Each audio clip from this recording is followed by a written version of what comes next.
Hello everyone, I am Ankush and welcome back to the channel Umeed J, your one-stop solution for all JEE preparation. So आज हम start करेंगे integration. कल वाली class में हमने किया था maxima and minima, one of the application part of differentiation. तो वहाँ पे हमारा डिफरेंशिएशन वाला पार्ट कंप्लीट हो चुका है। ऑलराइट, अब हम स्टार्ट करेंगे इंटीग्रेशन। तो इंटीग्रेशन को स्टार्ट करने से पहले अगर आप सिंसियरली और सिस्टमेटिक वे में जेई को क्रैक करना चाहते हैं, राइट, तो आप हमारे ऑफलाइन बैच को ज्वाइन कर सकते हैं। और जब आप ज्वाइन करेंगे और तो आप आनंद कोड को यूज़ कर सकते हैं फॉर मैक्सिमम डिस्काउंट। ऑलराइट, और इसमें और फर्दर डिटेल्स के लिए आप इस नंबर पे कॉल कर लें, यहाँ पे आपको सारी डिटेल्स दी जाएगी। Right, so that's it as far as offline batch is concern. So हम फिर से चलते हैं इंटीग्रेशन पे। सो इंटीग्रेशन को सबसे पहले हम पढ़ेंगे बेसिक में कि what do you mean by integration, integration का मीनिंग क्या है, उसका प्रैक्टिकल यूज क्या है। राइट, फिर हम आगे प्रोसीड करेंगे और इसका फिजिक्स में क्या यूज है। राइट, क्योंकि हम इंटीग्रेशन को फिर से फिजिक्स के पॉइंट ऑफ व्यू से पढ़ने वाले हैं। ऑलराइट, सो सबसे पहली चीज अगर इंटीग्रेशन की बात की जाए तो integration is a reverse process of differentiation. ये क्या है? It is a reverse process of differentiation. Differentiation हमने ऑलरेडी पढ़ लिया है, राइट। और तभी इसे कभी कभी हम एंटी डेरिवेटिव के नाम से भी जाते हैं। जैसे डिफरेंशिएशन को हम डेरिवेटिव बोलते हैं, वैसे ही इंटीग्रेशन को हम एंटी डेरिवेटिव भी बोल सकते हैं।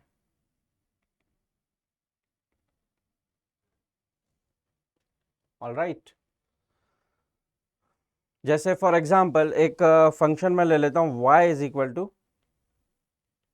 F x. ऑलराइट, एक फंक्शन मैंने ले लिया y is equal to f x. इसको जब आप डिफरेंशिएट करेंगे तो आपको मिल जाएगा dy by d x F dash x. Right, अब इसमें अगर यहाँ पे आप dy इज इक्वल टू,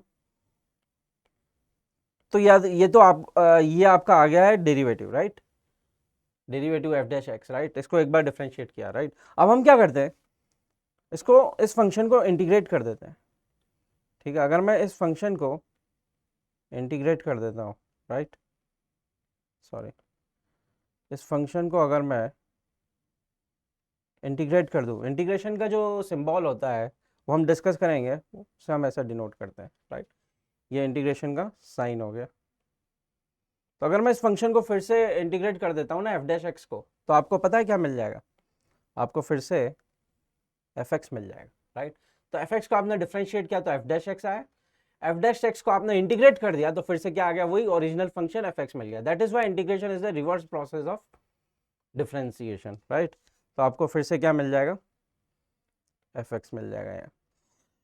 हाँ, तो ये तो बेसिक हो गया आपका इंटीग्रेशन। इंटीग्रेशन को हम एक और नजरिए से देख सकते हैं। ठीक है, जो जो दूसरा पॉइंट ऑफ व्यू है इंटीग्रेशन को देखने का, वो हम नेक्स्ट स्लाइड में करेंगे। तो वो है कि जो इंटीग्रेशन होता है उसका अगर हम बेसिक मीनिंग देखें, राइट, तो integration is nothing but addition of large number of quantities. जैसे हमें फाइनाइट नंबर ऑफ क्वांटिटीज को ऐड करना है तो हम किसको यूज करेंगे? समेशन को। राइट, बट अगर मुझे इनफाइनाइट नंबर ऑफ क्वांटिटीज को ऐड करना है तो मैं किसका हेल्प लूंगा? इंटीग्रेशन का हेल्प लूंगा। तो इंटीग्रेशन का जो दूसरा मीनिंग है वो यही हो गया, addition of very large number of quantities. तो ये है दूसरा नजरिया इंटीग्रेशन को देखने का। ठीक है,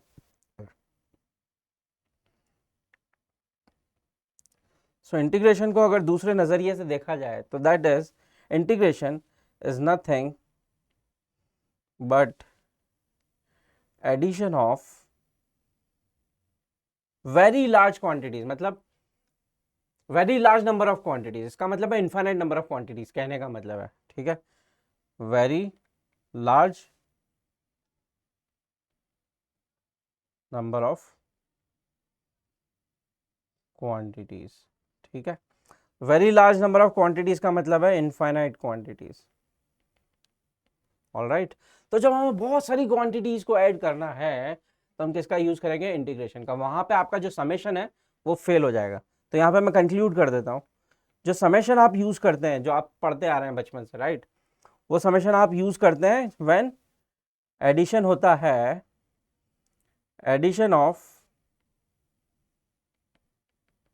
finite number of quantities. Okay, so finite number of quantities को ऐड करना है तो आप समेशन का यूज करेंगे। बट अगर आपके पास इनफाइनाइट नंबर ऑफ क्वांटिटीज है तो आप किसको यूज करेंगे? एक अपग्रेडेड वर्जन को, समेशन का जो अपग्रेडेड वर्जन है उसको आप यूज करेंगे, राइट। तो अपग्रेडेड वर्जन समेशन का क्या हो गया? Integration, right. और ये इंटीग्रेशन का साइन है, तो ये यूज करेंगे हम व्हेन एडिशन ऑफ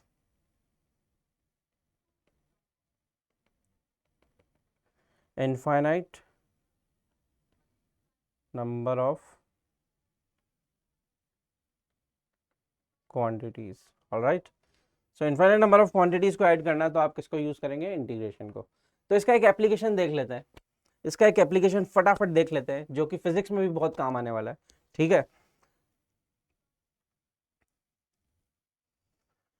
तो अगर आपको बोला जाए, मान लो एक आपको फंक्शन दे दिया जाता है y is equal to f x. All right, okay. तो आपको मान लो एक फंक्शन दे दिया है मैंने y is equal to f x, right. इसका आप अगर ग्राफ ड्रॉ करेंगे तो मान लो ऐसा कुछ आता है। लेट्स सपोज ये मेरा y एक्सिस ले लेता हूँ मैं, और ये ले लेता हूँ मैं x एक्सिस, ठीक है। और इसको जब ड्रॉ करते हैं तो मान लो ये कुछ ऐसा ग्राफ निकल के आता है, ओके। अब आपको बोला गया है कि find area under the curve. अब ये जो कर्व है उसके अंडर जितना भी एरिया है ना वो आपको फाइंड करना है। जैसे ये मान लो एक कोऑर्डिनेट है x1 बोल देते हैं इसको, और इसको मैं बोल देता हूँ xn। ऑलराइट, तो आपको जो एरिया फाइंड करना है वो ये वाला एरिया फाइंड करना है। ये पूरा एरिया क्या है? एरिया अंडर द कर्व है, राइट। सो आपको अगर ये पूरा एरिया फाइंड करना है तो कैसे करेंगे? और मान लो आपको एरिया नहीं पता इसका, राइट। तो आप क्या करेंगे? इंटीग्रेशन का यूज करेंगे। कैसे करेंगे? हम क्या करेंगे, जो पूरा एरिया है ना इसको हम छोटी छोटी स्ट्रिप्स में डिवाइड कर देंगे। कैसे? जैसे गौर फरमाइएगा जरा, ऐसे मैंने बिल्कुल स्मॉल स्मॉल स्ट्रिप्स में एरिया को, पूरे एरिया को डिवाइड कर दिया, राइट। क्या आप पतली पतली स्ट्रिप्स देख पा रहे हैं? पतली पतली स्ट्रिप्स की जो थिकनेस है वो हमने बहुत नेग्लिजिबल रखी है, ठीक है। जो स्ट्रिप्स की थिकनेस है दैट इज नेग्लिजिबल, अंडरस्टैंड। तो ऐसे मैंने क्या किया, पूरे एरिया को ऐसे थिन स्ट्रिप्स में डिवाइड कर दिया। ऑलराइट, ये आपका हो गया, ठीक है। हर एक स्ट्रिप का जो थिकनेस है वो नेग्लिजिबल है। नेग्लिजिबल का मतलब है कि dx डिस्टेंस है। हर एक स्ट्रिप का जो थिकनेस है वो कितना थिकनेस है? dx डिस्टेंस का थिकनेस है। ऑलराइट, ये हो गया, राइट। अब हम क्या करेंगे, हर एक स्ट्रिप का एरिया निकालेंगे और जितने भी ये स्ट्रिप्स है उन सबके एरियाज को ऐड कर देंगे। तो आपको ऑब्वियसली ये पूरे एरिया का एरिया अंडर द कर्व मिल जाएगा, राइट। तो हम क्या करते हैं, एरिया पूरा एरिया जितने भी स्ट्रिप्स है ना उन सबका एरिया निकालते हैं। तो आपको पहली स्ट्रिप्स तो दिखाई दे रही होगी, राइट। पहली स्ट्रिप आपको यहाँ दिखाई दे रही होगी, राइट। इस स्ट्रिप की जो हाइट है वो आपकी हो जाएगी fx1, राइट। इस स्ट्रिप की जो आपकी हाइट है हो जाएगी, यहाँ पे मैं ड्रॉ कर देता हूँ, ये जिस स्ट्रिप की मैं बात कर रहा हूँ वो आपकी ये है।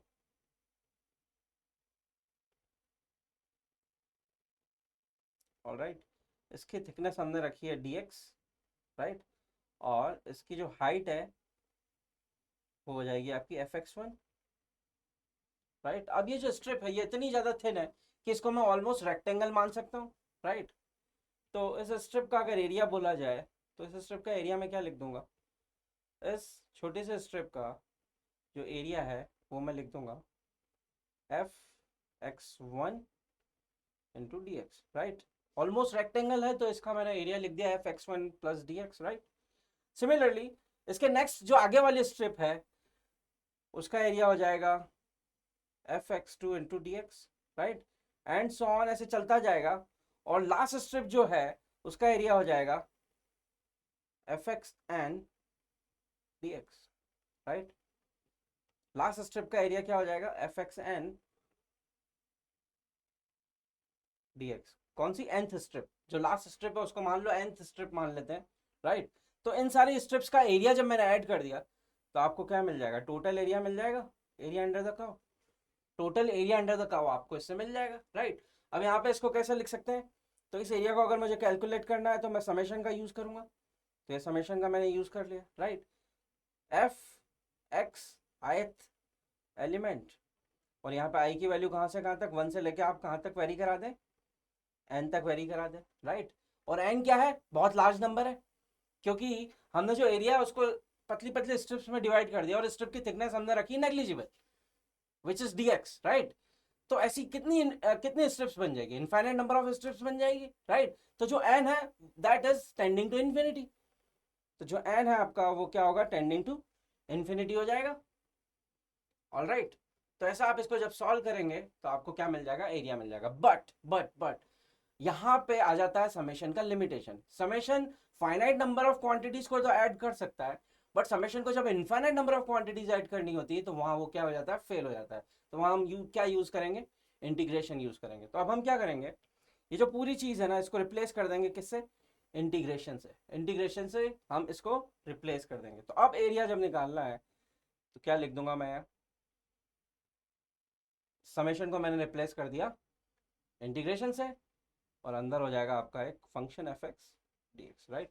अब यहाँ पे आप देख सकते हैं समेशन का जो लिमिट है वो i इक्वल टू 1 से लेके n टेंडिंग टू इन्फिनिटी पे, राइट। तो अगर हम यहाँ फिगर में देखें तो यहाँ पे बेसिकली अपने को कहाँ से एरिया स्टार्ट करना है, ऐड करना, x1 से हम स्टार्ट करेंगे एरिया को ऐड करना, राइट। और एरिया जो स्ट्रिप्स है उनका एरिया ऐड करते जाएंगे, कहाँ तक करना है हमें, xn तक करना है, xn के आगे नहीं जाना है हमें, राइट।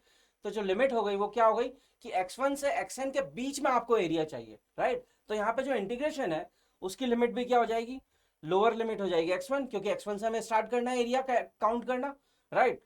और कहाँ तक जाना है, xn तक, तो ये उसकी हायर लिमिट हो गई। तो यहाँ पे जो इंटीग्रल का साइन बनाया है उसके नीचे और ऊपर जो मैंने पुट किया वो है उसका लिमिट। उस लिमिट के अंदर अपने को क्या करना है, एरिया को फाइंड करना है। So these are limits of integration, right. ये हो गई लोअर लिमिट और ये हो गई हायर लिमिट, और इस लिमिट के अंदर रहते हुए हमें क्या करना है, एरिया को फाइंड करना है, राइट। तो ये one of the application of integration हो गया, राइट। तो यहां से जब आप कैलकुलेट करेंगे, अगर आपको इंटीग्रेशन आता है, अगर आपको इस फंक्शन को डिफ्रेंशिएट करना आता है तो आप आराम से एरिया निकाल सकते हैं, राइट। तो वही हमारा नेक्स्ट पार्ट है कि हम देखेंगे फंक्शन को इंटीग्रेट कैसे किया जाए, राइट। तो ये वन ऑफ द एप्लीकेशन है इंटीग्रेशन का, एरिया निकालना, ठीक है। ये जो इंटीग्रेशन के अंदर होता है इसे बोलते हैं हम इंटीग्रैंड, ऑलराइट। आगे बढ़ते हैं। अब इंटीग्रेशन भी दो टाइप के हैं, indefinite integration and definite integration, right. So next slide में देख लेते हैं।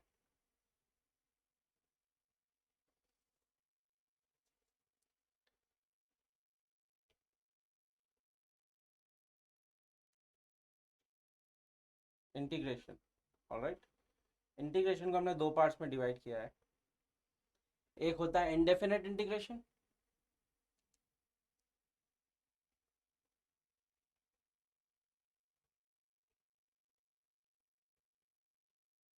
और एक होता है डेफिनेट इंटीग्रेशन।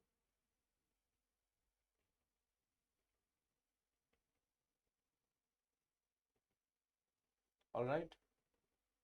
अब इनडेफिनेट इंटीग्रेशन और डेफिनेट नाम से ही लग रहा है, क्या लग रहा है कि जब इनडेफिनेट इंटीग्रेशन हम करेंगे किसी फंक्शन का तो जो रिजल्ट आएगा वो एक इनडेफिनेट होगा। इनडेफिनेट मतलब एग्जैक्ट आंसर नहीं होगा, राइट। वैसे डेफिनेट इंटीग्रेशन में जब हम किसी फंक्शन को डिफरेंशिएट करेंगे तो उसमें ऑब्वियसली लिमिट्स होगी, उस लिमिट्स के अंदर हम रह के उस इंटीग्रेशन को इंटीग्रेट करेंगे तो डेफिनेट आंसर आएगा आपका, राइट। जैसे फॉर एग्जांपल एरिया का, हमने यहाँ पे एरिया का जो फंक्शन निकाला है, एरिया निकाला है, राइट।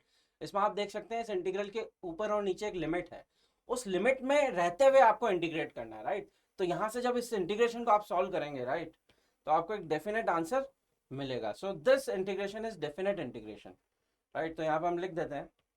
सो डेफिनेट इंटीग्रेशन में क्या होगा, this integration has this as limits, इस इंटीग्रेशन में लिमिट्स होगी। जैसे फॉर एग्जांपल फंक्शन है एफ एक्स डी एक्स, इसको मुझे इंटीग्रेट करना है, तो यहाँ पे कुछ ना कुछ लिमिट्स होगी। ऑलराइट, तो ऐसे इंटीग्रल को हम क्या बोलेंगे? Definite integral. Alright, on the other hand indefinite integral में क्या होगा? Integral has no limit, integral होगा विदाउट लिमिट्स।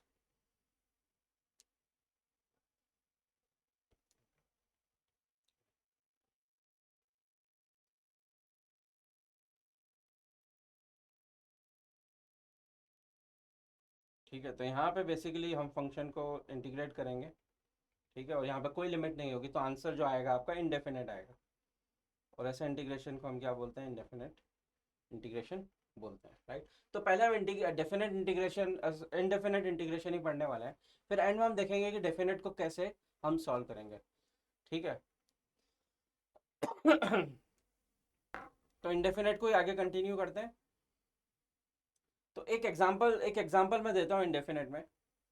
जैसा कि हमने बताया है कि integration is a reverse process of differentiation, right. तो मैं क्या करता हूँ, एक फंक्शन लेता हूँ, ठीक है।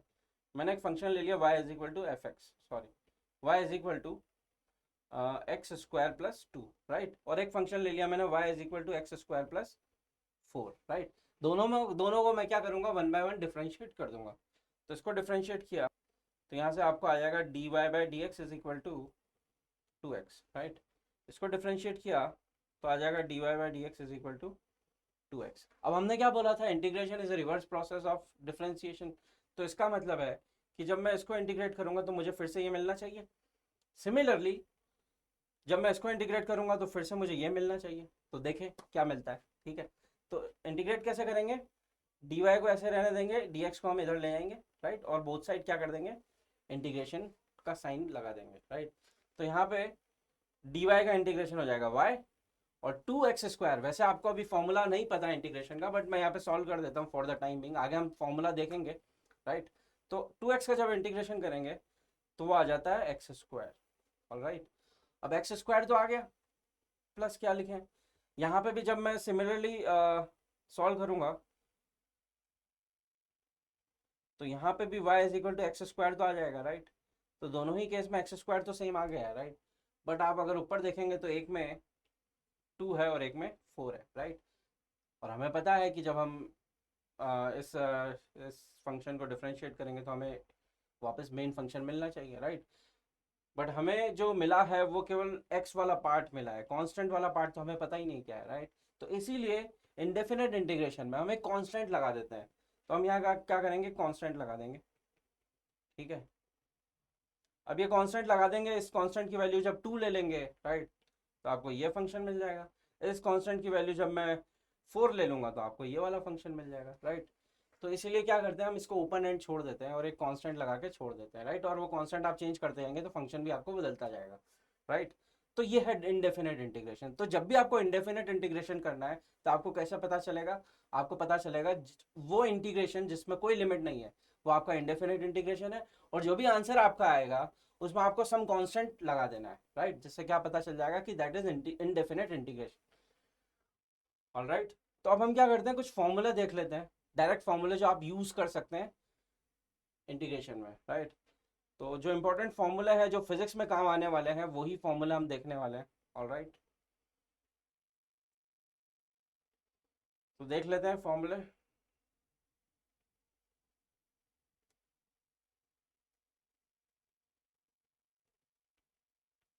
Formula list. तो सबसे इंपॉर्टेंट फॉर्मूला जो इंटीग्रेशन में सबसे ज़्यादा यूज होने वाला है physics, when physics is concern, वो होगा integration of x to the power n d x.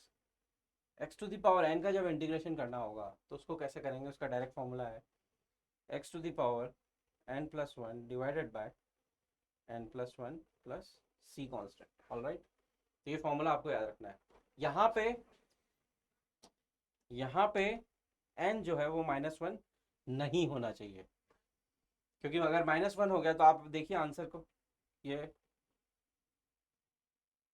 Infinite हो जाएगा ना, that is not possible, right.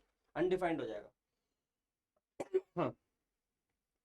इसका एक और वेरिएशन बनता है, अगर मैं यहाँ पे x को रिप्लेस कर दूँ उसके लीनियर फंक्शन से, जैसे फॉर एग्जांपल x की जगह अगर मैं लिख देता हूँ some ax plus b whole to the power n, right.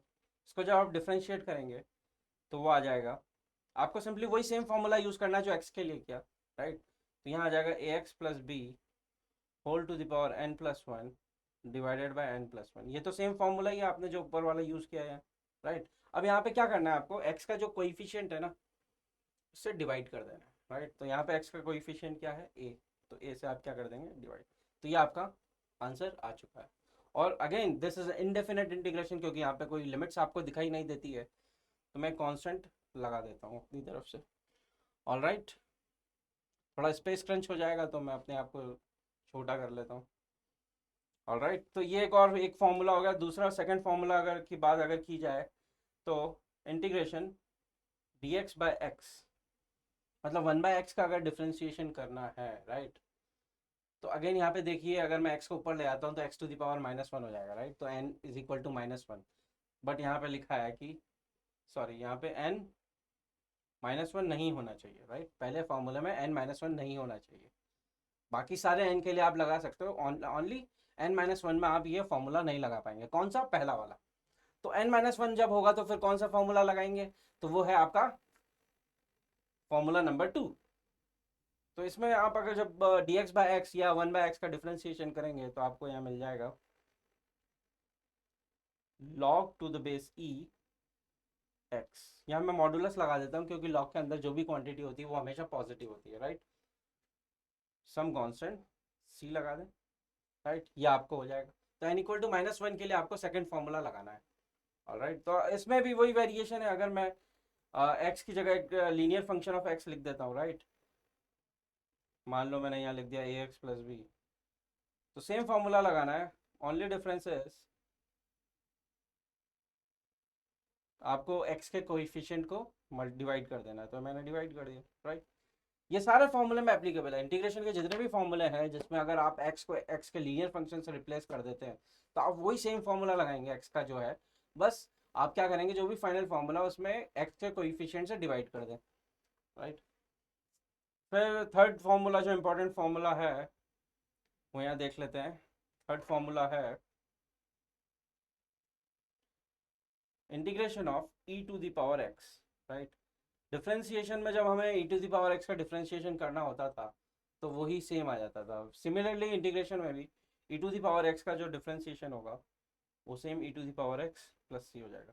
इसमें भी अगर मैं x को रिप्लेस कर दूं उसके लीनियर फंक्शन से, जैसे फॉर एग्जांपल यहाँ e टू द पावर, यहाँ मैंने बना दिया ax प्लस b,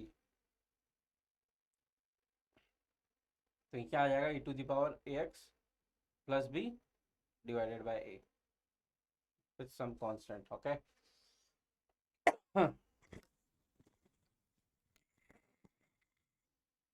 ये हो गया।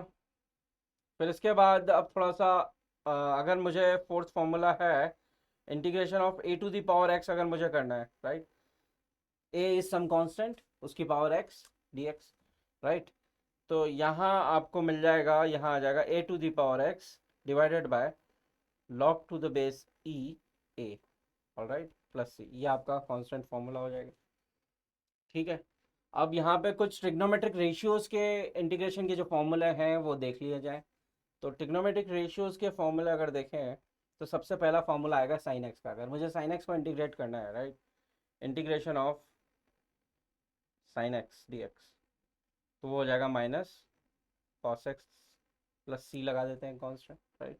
सिमिलरली अगर एक्स को मैं एक लीनियर फंक्शन ऑफ एक्स से रिप्लेस कर दूँ तो यही फॉर्मूला आपको लगाना है, बस उस फंक्शन उस फॉर्मूले में एक्स के कोएफिशिएंट से डिवाइड कर देना है, ऑलराइट। अब मैं बार बार नहीं लिखूंगा लीनियर फंक्शन का, वो अपने आप अंडरस्टूड है, आप देख लेना, हर फॉर्मूले में एप्लीकेबल है वो, ऑलराइट।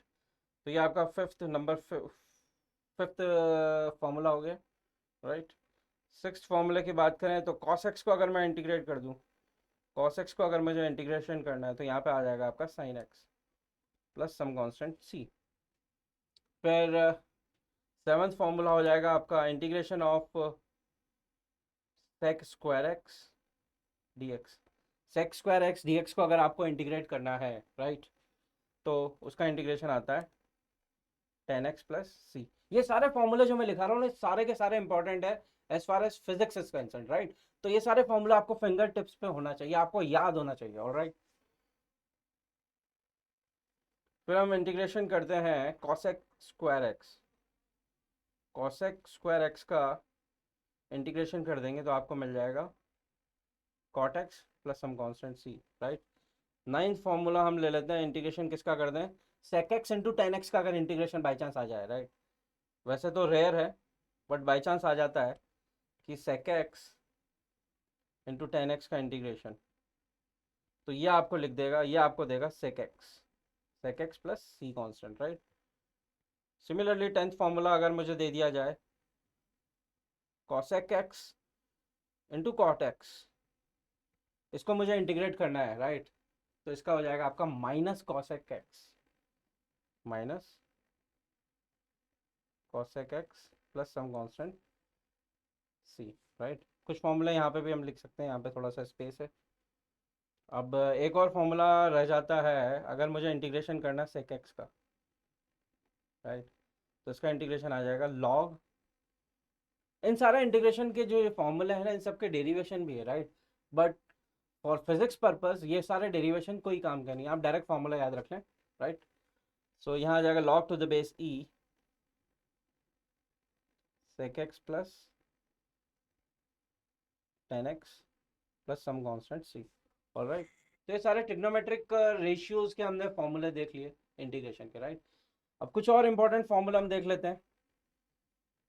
11 फार्मूलाज हम ऑलरेडी देख चुके हैं, और कुछ देख लेते हैं इंपॉर्टेंट फॉर्मूले। एक फॉर्मूला है जो बड़ा फेमस है, which is this 1 minus x square, 1 by root 1 minus x square का अगर आपको इंटीग्रेशन करना है तो यहाँ पे आ जाएगा sine inverse x plus constant. तो यहाँ पे इनवर्स फंक्शन आने लग गए, साइन इनवर्स एक्स प्लस सी, राइट।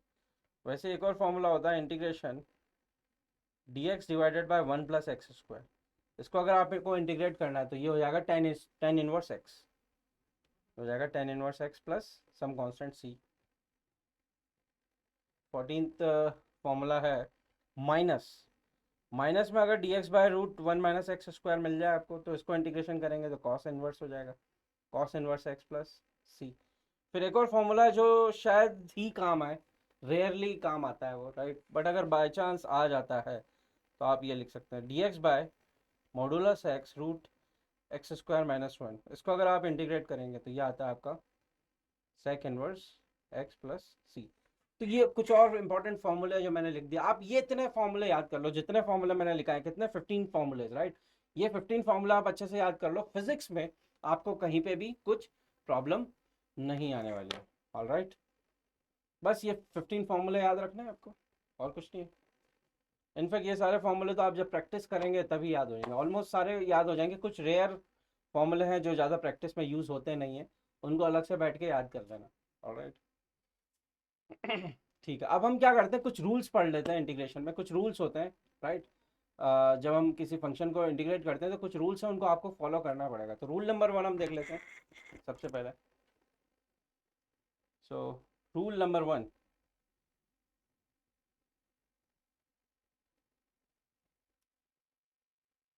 रूल नंबर 1 है कि एक फंक्शन है एफ एक्स, उसके मल्टीप्लिकेशन में एक कांस्टेंट मान लो ए है, ए इज सम कांस्टेंट, राइट। इसको आपको इंटीग्रेट करना है, राइट। तो रूल क्या कहता है, रूल ये कहता है कि जो भी कांस्टेंट टर्म है ना वो इंटीग्रेशन के बाहर आ जाएगी, राइट। तो यहाँ पे अगर ए कांस्टेंट है तो वो इंटीग्रल के बाहर आ जाएगा, और आपको इंटीग्रेशन किसका करना है, एफ एक्स का, ऑलराइट। तो दिस इज रूल नंबर 1। जैसे फॉर एग्जाम्पल, जैसे हम एक एग्जाम्पल ले लेते हैं यहाँ लगे हाथ। अगर मान लो मुझे ये फंक्शन दे दिया जाता है 2x स्क्वायर डी एक्स, इसको इंटीग्रेट करना है, राइट। तो एक्स स्क्वायर जो एक फंक्शन है इसमें 2 से हमने मल्टीप्लाई कर दिया, 2 इज कांस्टेंट, तो जो भी कांस्टेंट है वो क्या आ जाएगी इंटीग्रल के बाहर। तो 2 आपका बाहर आ चुका है, अंदर क्या बच गया आपका x square D x. X square का इंटीग्रेशन कर दें आप एक्स क्यूब बाय 3, राइट। ये फॉर्मूला हमने यहाँ से निकाला है। इस फॉर्मूले में अगर आप एन की वैल्यू 3 ले लेंगे, राइट, तो आपको फॉर्मूला मिल जाएगा। तो यहाँ पे एक्स स्क्वायर का इंटीग्रेशन हो जाएगा आपका एक्स क्यूब बाय 3, और ये 2 एज इट इज़ आ गया, और सम कांस्टेंट सी लगा दें क्योंकि ये इंडेफिनिट इंटीग्रेशन है। ऑलराइट, तो ये रूल नंबर 1 है। रूल नंबर 2 देख लेते हैं। रूल नंबर 2 क्या है?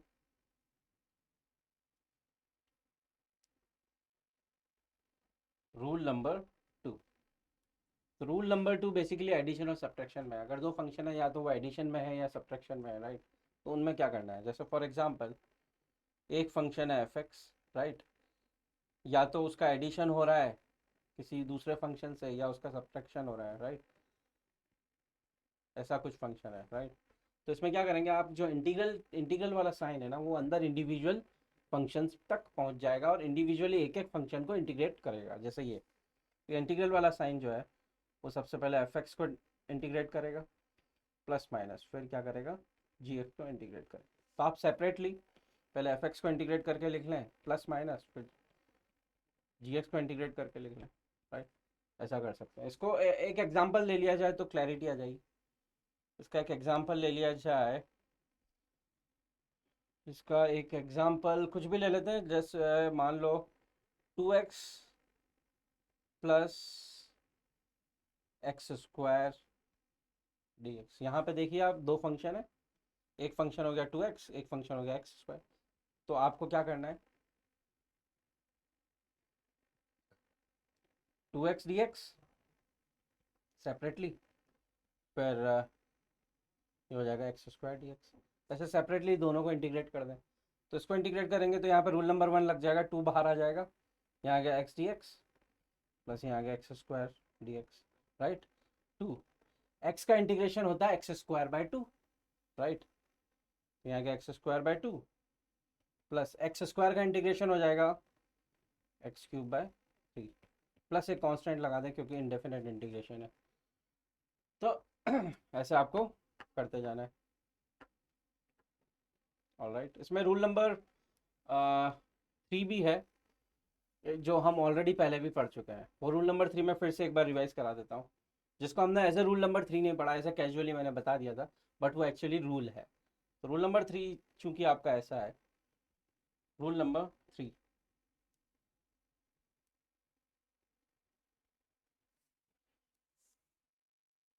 तो रूल नंबर 3 कुछ ऐसा है कि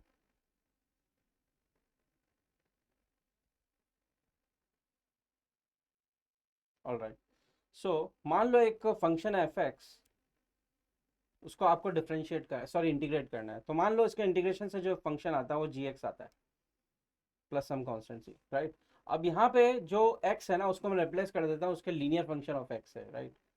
तो इसको मैंने ए एक्स प्लस बी लिख दिया। तो यहाँ पे आप इसको जब डिफरेंट इंटीग्रेट करेंगे तो वही सेम फंक्शन आएगा, राइट, फॉर्मूला वही सेम लगेगा। ओनली डिफरेंसेस आपको क्या करना है, एक्स के कोइफिशिएंट से उसको डिवाइड कर देना है। तो एक्स का कोइफिशिएंट है ए, तो उससे मैंने डिवाइड कर दिया, प्लस सी कांस्टेंट हो गया। ऑलराइट, तो ये रूल नंबर 3 है।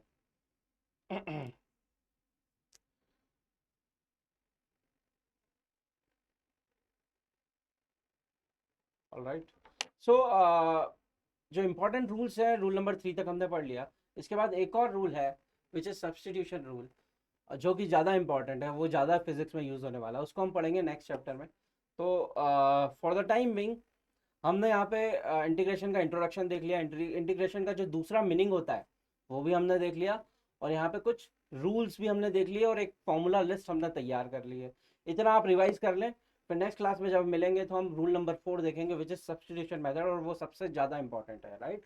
और फिजिक्स में रूल नंबर 4 का सबसे ज़्यादा रोल होने वाला है। वैसे तो सारे रूल्स ही यूज़ होने वाले हैं, राइट, बट सबसे ज़्यादा रूल जो होगा, सबसे ज़्यादा यूज़ किसका होगा, रूल नंबर 4 का। ऑलराइट, सो आई होप आपको वीडियो अच्छा लगा होगा, आपको लेक्चर अच्छा लगा होगा, राइट। और अगर आपको वीडियो लेक्चर अच्छा लगा तो लाइक करें, सब्सक्राइब करें, और अगर आपके कोई डाउट है तो आप कमेंट सेक्शन में लिख के पूछ सकते हैं। Alright, so thank you, bye bye.